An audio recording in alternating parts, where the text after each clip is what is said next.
বিসমিল্লাহির রহমানির রহিম।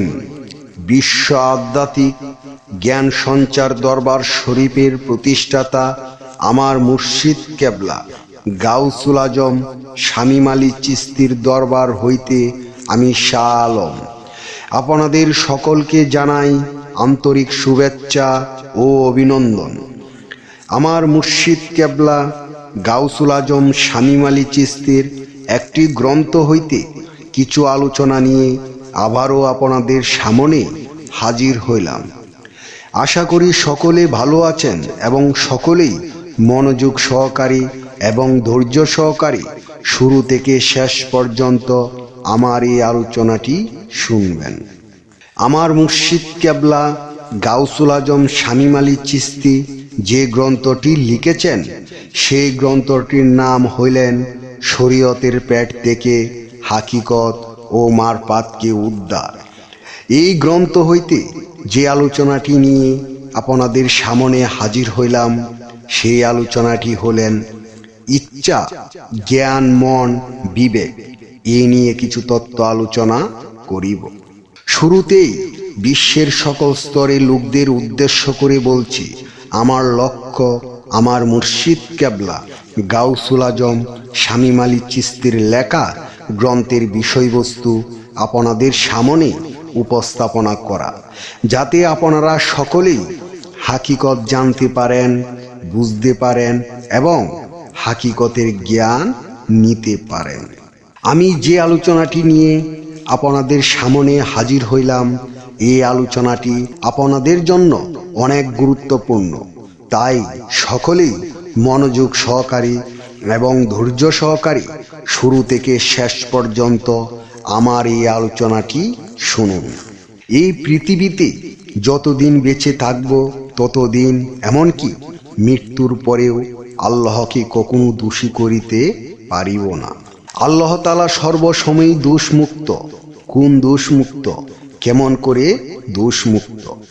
আমার আপনার ইচ্ছা, মন, জ্ঞান, বিবেক আল্লাহ তাআলা দিয়েছেন। তাই মনে ইচ্ছা করলেও কিছু হট করে করিতে পারিব না। যদি হট করিয়া ফেলি আমার দোষেই দোষী আমি হইয়া গেলাম। কেননা আমার জ্ঞান বিবেক দ্বারা চিন্তা না করিয়া কিছু করিলে আল্লাহ কখনো দোষী না। আমরা আরো দোষ দিয়া থাকি শয়তান কি। আসলে শয়তান তো আমি আর আপনি করিয়া থাকি শয়তানি। কেন আমরা নিজেই ভুল করিয়া আল্লাহর দোষ দিয়া বলিতে থাকি? যদি কোনো বিপদে পড়ি বা কাজে গিয়ে লোকসান হইয়া যায়, তখনই দেখা যায় আল্লাহকে বলিতে থাকি, আল্লাহ আমার দিকে চাই না, আল্লাহ আমার এই বিপদ দিল, সে বিপদ দিল। মূলের করে দেখা যায় আমার ভুলেই আমি আপনি ভুক্তভোগী হইয়া থাকি। কিন্তু মন চাইলেও এবং ইচ্ছা জাগলেও করে ফেলছি, কিন্তু আমার মাঝে আল্লাহ জ্ঞান বিবেক দিয়াছিল। আমি আমার জ্ঞানকে এবং বিবেককে কাজে লাগাইনি। উল্টা আমি আপনি আল্লাহর কাছে ফাঁসিয়া যাইব। তাই বলা হয় বিবেকহীন মানুষ পশুর সমতুল্য। আরও দেখা যায় যে আমরা শয়তানকে দোষ দিয়া থাকি। আসলে কে সেই শয়তান? সারা জীবন শয়তান শয়তান করিতেছি। শয়তানে আমার এই ক্ষতি করিল, সেই ক্ষতি করিল। আসলে আমরা কি কখনো শয়তানকে দেখেছি? দেখি না বলেই দোষ দেই। আর যদি দেখতে পারতাম তাহলে শয়তান বলতে পারতাম না। সমস্ত বিবেক বিবেচনা সরিয়া গিয়ে দেখি আমি নিজেই মানুষ শয়তান হইয়া আছি। আমার দোষে আমি দোষী হইতেছি, আমার গুণে আমি গুণী হইতেছি। আমার সৎকর্মেই আমি সুপথে থাকি, আমার কুকর্মে আমি কুপথ ধরিয়া থাকি।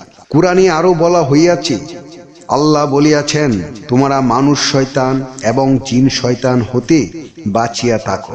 তাহলে আমার আপনার মধ্যে জিন এবং মানুষ শয়তান বাস করছে। এই জন্যই দুনিয়াতে কিছু করিতে গেলে জ্ঞান বিবেকের সাথে না বুঝিয়া করিয়া ফেলি। আর সেই শয়তানটি আমার ইচ্ছা শক্তির মাঝে এবং মনের মাঝে বাস করে। যদি আমি আপনি সুপথে থাকি এবং কোনো উলিয়া উলিয়ার সঙ্গ ধরে থাকি, তাহলে আমার আপনার মধ্যে যে জ্ঞান, মন, ইচ্ছা শক্তি এবং বিবেক, তখন তাহারা সুপথ ধরিয়া থাকি। এই জন্যই আল্লাহ তাআলা বলেছেন কোরআনে, তোমরা সালিহিন, সিদ্দিকিন, মুমিনিন এবং মুত্তাকিনদের সাথে উঠা বসা করো, তাহলে সুপথেই থাকতে পারিবে। আমরা এই বুঝলাম যে আল্লাহকে আর শয়তানকে কখনো দোষ দিব না। মনে করে নিব আমার কর্ম দোষেই আমি দোষী। আমি যে আলোচনাটি আপনাদের সামনে করেছি, এই আলোচনাটি আপনাদের কাছে কতটুকু ভালো লেগেছে? যদি ভালো লেগে থাকে তাহলে আমাদের এই চ্যানেলটি সাবস্ক্রাইব করে দিবেন। সামনে ভালো ভালো আলোচনাগুলো পেয়ে যাবেন। এবং আপনারা কি ধরনের আলোচনা চান আমাদেরকে কমেন্টে জানাবেন। আমরা চেষ্টা করিব আপনাদের পছন্দ মতো আলোচনা নিয়ে আসতে।